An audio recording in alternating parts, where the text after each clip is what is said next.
We announced Camunda 8 as the new major version of the product. So, of course, existing Camunda 7 users, Camunda 7 fans, the community, our customers have questions around what does that mean for me, quite naturally. And today I want to look at that from a very technical perspective. So not about licensing or legal or pricing or whatever, but really about architecture, basically, and code. So we want to have a quick look at what are the differences between the products, what's no longer there in Camunda 8, but what's the big advantage of that. I want to specifically debunk some myth because we have certain conceptions from customers we see everywhere, which are not necessarily true, and I will go over that specifically. I think this is one of the most important things here. And then we have a quick outlook at how to migrate your solutions. There's a separate recording for that, so I'm not going into the details, just giving you the outlook. Okay, that's the idea. So let's dive into that. So the first and most important thing is a process solution. So a process solution means that you have built some solution including a workflow, a BPMN process model, for example, but normally also containing a lot of other things like code you have around the process model, for example, to invoke a REST service, to send a Kafka message, to whatever, call out to your mainframe, and probably also the other side of the spectrum, you might want to provide a REST API that can be called in order to kick off a new process instance. Okay, all of this is part of what I call the process solution. And looking at Camunda 7, very common architecture was using Spring Boot and the Camunda Spring Boot Starter. And that means you embed the workflow engine within your application, and then you have a database which sits outside of that, which persists everything. So this is kind of a very frequent architecture, and this is the example we want to look into today. And this changes a little bit, so you will still have process solutions, and this, if you're in Java and Spring Boot, this will still be a Spring Boot application, so this doesn't change. What does change is that you no longer embed the engine itself, you only embed the client, which then talks to the engine which sits remotely. That's the change. Everything else is kind of the same, so you still have the BPMN process model as part of that application. You still have all your glue code, your Java code, your Java, basically your Spring Beans and whatever, still in that process application. Okay, so this is the real change is the engine is no longer embedded. One interesting remark, we also did change our greenfield recommendation for Camunda 7 already to a remote engine, because there are a couple of advantages of that remote engine. If you want to know more, and this for today, I just want to give you kind of the envelope, the overview. So if you want to know more, there's a blog post which dives into all the details, like why does the recommendation and the technology landscape moves away from the embedded engine towards remote engine, and it even gives you the history why we're did change our recommendation over time, basically by looking at what the market is doing, how software development evolves. Okay, it gives you also the advantages of doing this. Okay, but the important message here as well is like the packaging of your process solution doesn't really change. So you still have your process models, you still have whatever endpoints you want to provide, the glue code and business logic. So that's the same. You just no longer embed the workflow engine. And that's also important if you look at the programming model. And this is something I really love with Camunda 8 now. The programming model is very similar. I mean, there are differences, but even if you're using a remote engine, it doesn't feel very different. So this is a piece of code that, let's say a typical piece of code in Camunda 8 using what's called Spring CB, the Spring integration, and then you can simply glue this method to your workflow model. Okay, and then you write Java code and you don't even recognize it's a remote engine. There are a couple of things which are of course different, which is also described in this blog post in depth, so I'm not going into that today. But it's a couple of things around its remote communication. It's no longer transactionally integrated, for example. I don't want to repeat what's in there. That's not the topic of today, so you can go and look it up if you like. But the good news here is basically two things. The first is writing glue code is as easy as with Camunda 7. So from a developer experience point of view, it's still the same great experience. The second thing is there are differences to Java delegates, for example, in terms of transactional behavior, which is linked somewhere here as well. And this is an own topic. Oh, that's a wrong link actually. It's good to find there. There is a blog post around that. There's the real link. For achieving consistency without transaction managers. And one of the important thoughts here, and we'll come back to that a little bit later, is that as soon as you have at least one remote call in your architecture, you have to know certain patterns around eventual consistency, basically, because remote communication cannot rely on these, what we know from Spring transaction managers using a relational database, for example. Okay, so you can't rely on that anymore with the first remote communication, like REST. And this is kind of everywhere in nowadays architectures. And kind of the thinking is, as soon as you have this, you have to know the patterns, and then it doesn't matter that you already have it on a workflow engine level. It doesn't change much because you have to have these patterns anyway. And then you get a lot of advantages actually by isolating the two things, the workflow engine and your glue code. Again, I don't want to go into all the details here. These are what these two blog posts are for. But for today, the programming model is the same. That's cool. The testing is also actually pretty close. So we're maturity-wise, we're still catching up. So there are a couple of things which are, like in other area of the products, not as mature as in Camunda 7. So we need to add some features, basically. We will do that over time. There will be a lot of things happening this year, but good to know anyway. And if you look at the typical test case, that's an example test case in Spring. Again, Spring Boot test. I basically enable the testing here. And then I write tests not as different as I did with Camunda 7. So I basically just use the API to the engine, for example, to create a new process instance. And then I can wait for some things to happen. I can do certain assertions. I can use mocks and inject stuff. So it's pretty similar to what we can do with Camunda 7. Okay, so programming model doesn't change much. The deployment view on, let's say, the engine and your process solution does change a little bit. So with Camunda 7, you typically had your own Spring Boot application, probably even embedding cockpit and task list and everything in that one application, or probably you had like two different applications pointing to the same database. That's kind of the very common architecture. Then you might have used Optimize. Optimize then pulled data from that via REST and put it into Elastic, and then it accessed Elastic. That's kind of the architecture you have here.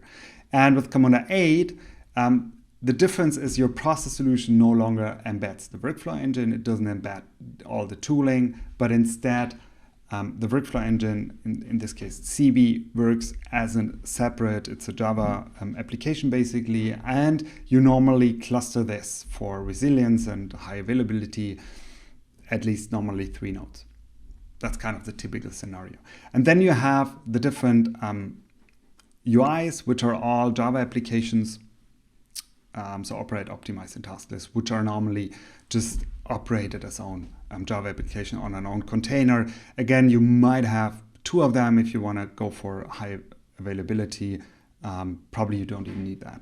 depends a bit on the scenario. And the big difference here, we don't need a relational database anymore. All these components are basically accessing Elastic, and the CB broker exports a constant stream of data into Elastic. And persistence for the runtime engine is done on local disk on the CB broker itself, and then replicated amongst them. Again, I don't want to explain you why this is super great for a lot of reasons, but if you look at the differences, because that's sometimes we come back to that in the myth section, sometimes a myth that it's super complicated to operate. It's not necessarily that bad. It's a couple of Java applications, yes, but you also had a couple of Java applications here.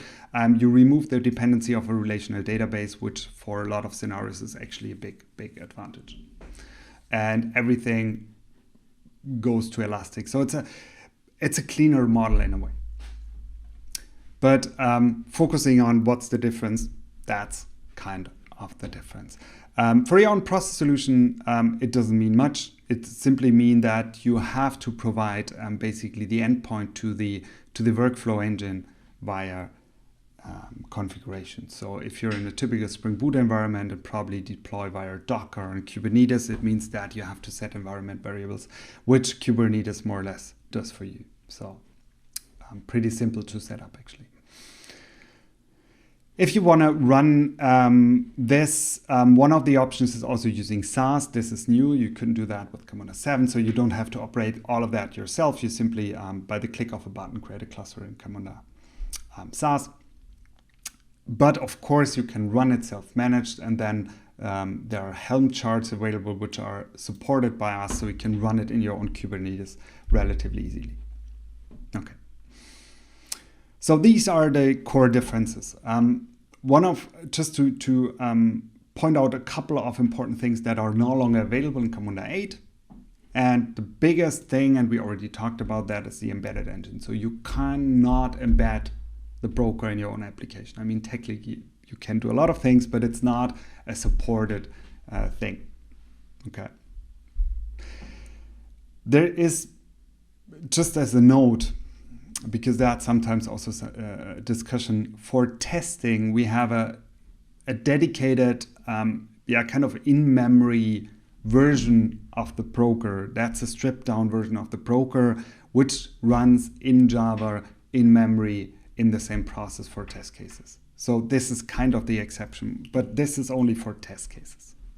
And it basically, we invested there to gain the same developer experience around JUnit tests that the people love with Camunda 7. So that's the only exception. But other than that, no embedded engine.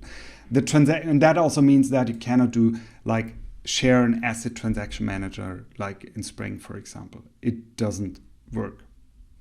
Okay. And this is actually a good thing. If you don't want to know why, this is the blog post again. I just call them dirty hacks here. There are a couple of things you could do in Camunda 7 where you really go into the implementation of the core engine by casting to certain implementation classes, by overriding behaviors, by whatever. There are a couple of things people did in the past. This was, by the way, not always a very good idea. And this normally leads to problems down the road anyway with supportability, with probably updated versions and so on and so forth. You don't have guarantees on internal implementation classes. And this is where it breaks. Most of these hacks you cannot convert to Camunda 8 because you cannot influence the engine that easily, or at least we make it very clear that it's not supported. And this was a much more blurry thing in Camunda 7. So we now have clean, isolated, this is your code, this is the workflow engine, and that also will work much better. Other thing we removed is a CMMN. You might have seen that in the past. So the case management model and notation never really took off as we thought it might be. So the experiences with customers were not as great. So we already kind of deprecated it in Camunda 7, and we did not implement it at all in Camunda 8. Okay. So these are kind of the big things you will not have with Camunda 8. At the same time, at the moment, we're still catching up with feature parity. So if you look at it now, there might be things where you think like, oh, why is this not there? And very often it's simply because we still have to catch up there, right? You always have to prioritize in life. So we also prioritize certain features over others. That means we still have to add them. And for example, listeners still need to be added. Maybe by the moment you're watching this video, they're already there. We're still catching up with certain BPMN symbols. Compensation, for example, is not yet there. We're at the moment building version migration and a couple of other things, which you know from Camunda 7. So I just wanted to point out this. If it's not there, it doesn't mean it's not there. It might just mean we have to catch up. Okay, cool. So why is that still a great thing? And I'm personally super excited what we do with Camunda 8. So it's a lot of primitives have changed over the last 10 years.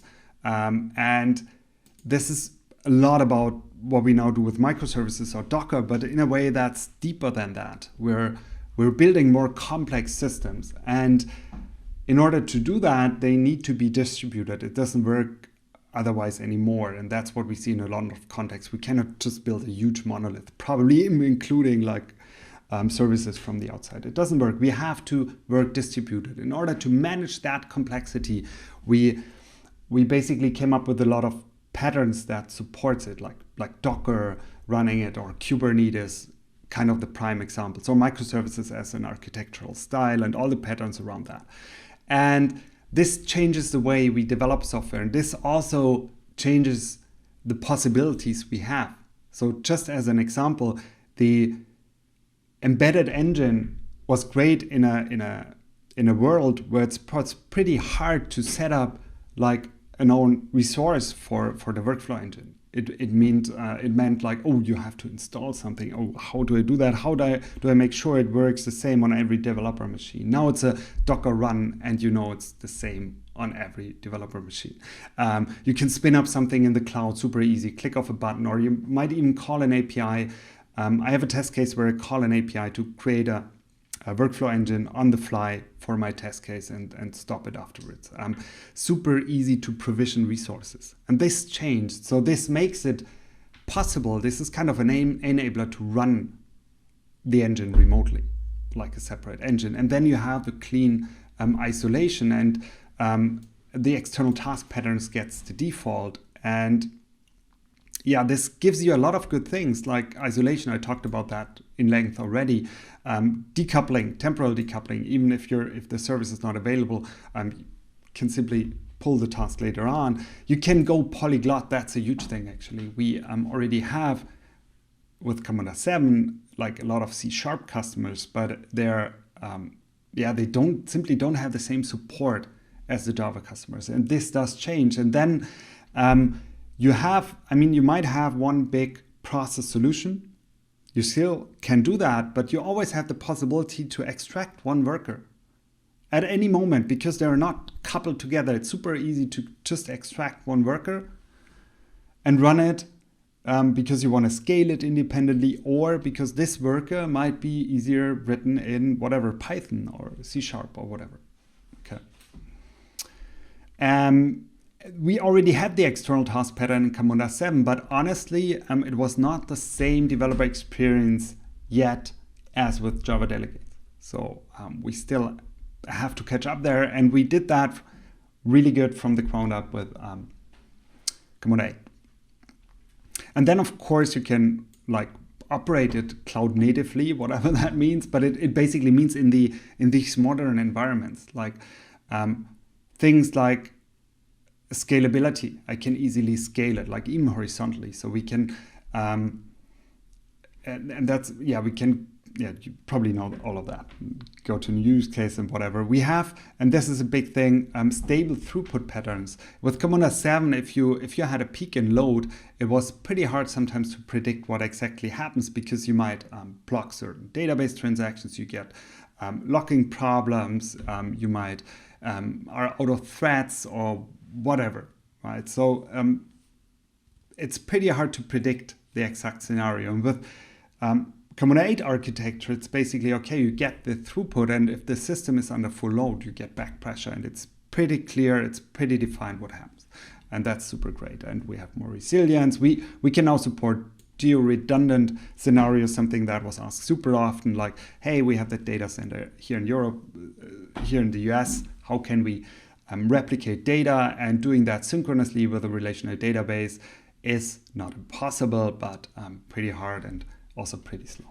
We're now having SaaS, that's super great, of course. And it's not only that you can get it from us, but and this is a use case I see very often, that we have internal in the customer organization some part that's providing the workflow engine within the organization. And this is and customers with Camunda 7 build a lot of like infrastructure around to provision engines, to manage them, to update them, to whatever.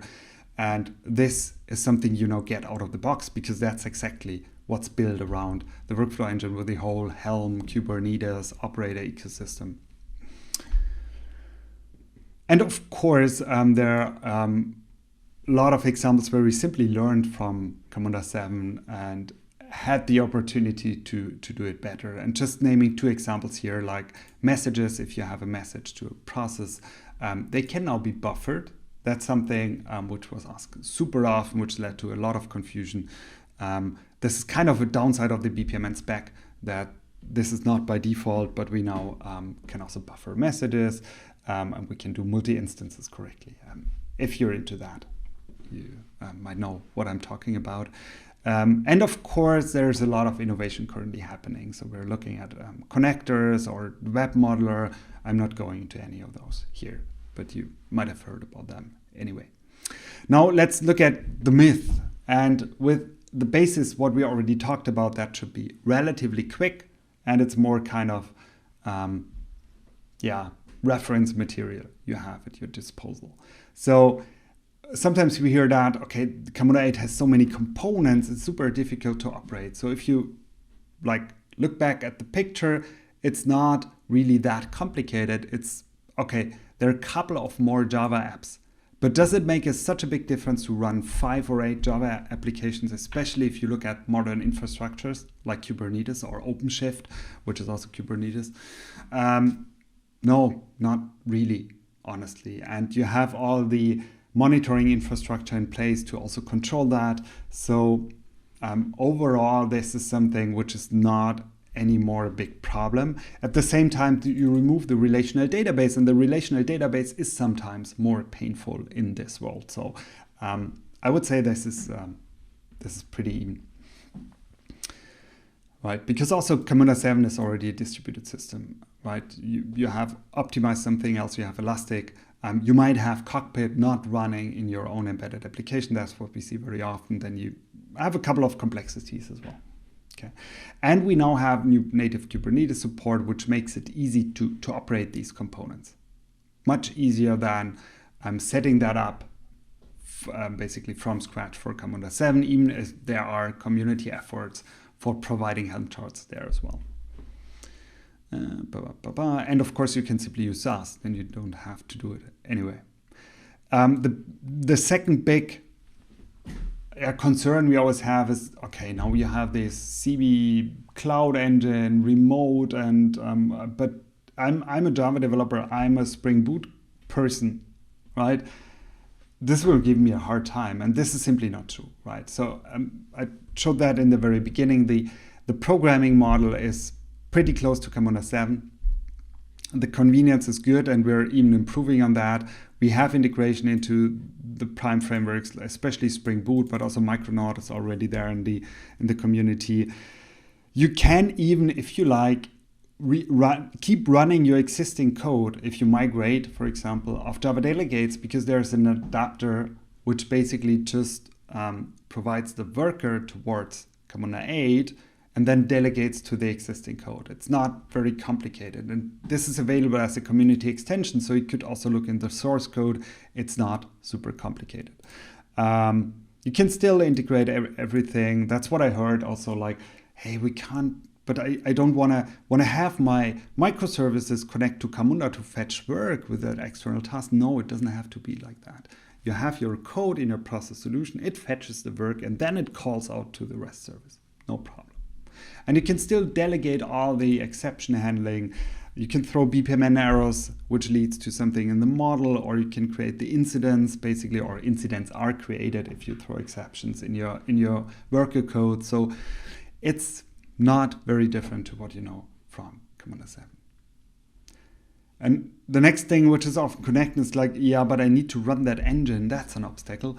And I don't think it is. We already talked about why it's really cool to have a remote engine. And what I see currently is that it's not a big difference, because what I already said, we have Docker, right? We can run an engine in the cloud, probably in provision via API. So it's not very hard as a developer to run that engine for playing around.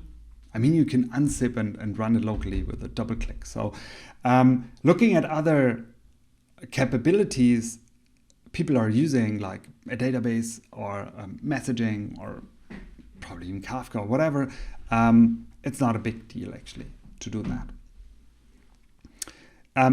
The only thing you have to be aware of is you can't do transaction integration. I find that super important. But I want to emphasize that. I think this is a good thing for most of the projects. Let's say 90-95% of the projects, they shouldn't do that anyway. They have to solve eventual consistency anyway. It's better to understand it than to run into trouble with the transaction manager where and that's what we saw in a lot of projects where people then don't understand what happens. Because there is a lot of magic which only works in special cases, but people are not aware of that, and not a good idea. So what I personally really expect is that you will end up with a much more stable architecture using that remote engine. And I know this was different 10 years ago, but the world has simply changed. We have a lot of new patterns. We have simply a different environment. So this is what I'm believing in. And it's also not true that it cannot migrate, right? So if you're using, for example, Java delegates heavily, you can still migrate.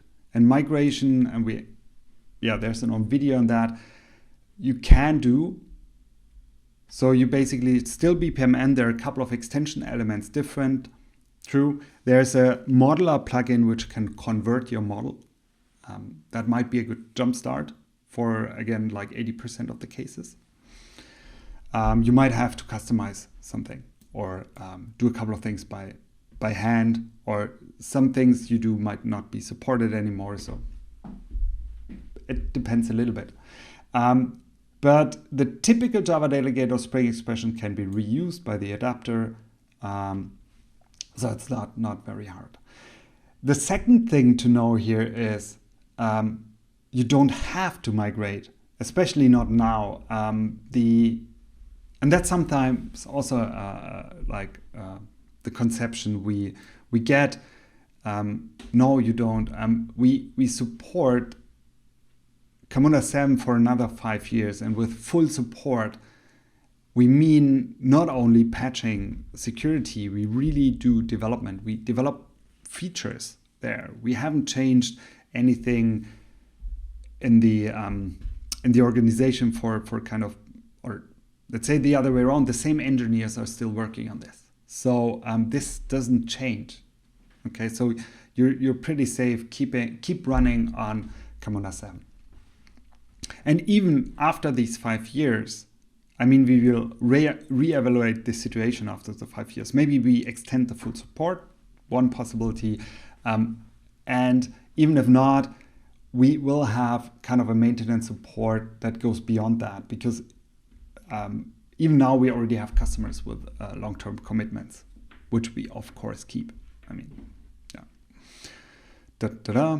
Right, and so the last note is, but if you want to migrate, it's possible, and there is an own video, which is also linked here, which you can look into. So that's all I have for today. So quick recap. So the process solutions are pretty much the same, but you don't embed the workflow engine anymore. The programming model is pretty similar actually, with the same convenience, especially if you're in Java and Spring Boot, but it gets polyglot, so you can easily also use other languages if you like. And the deployment of the core workflow engine looks slightly different because you deploy the different components separately, like operate, optimize, the core workflow engine, the CB broker. But it's all Java deployments, all Docker containers, and especially on Kubernetes, we provide Helm charts. So it's relatively simple to get started if you have Kubernetes know-how. Second option, which is now available, which is simply use SaaS. Then you can provision a workflow engine simply in the cloud, which is super, super easy. What's not longer there is especially the embedded engine, the transaction integration. That's kind of the big thing. But you get kind of, all the new patterns. We talked about that.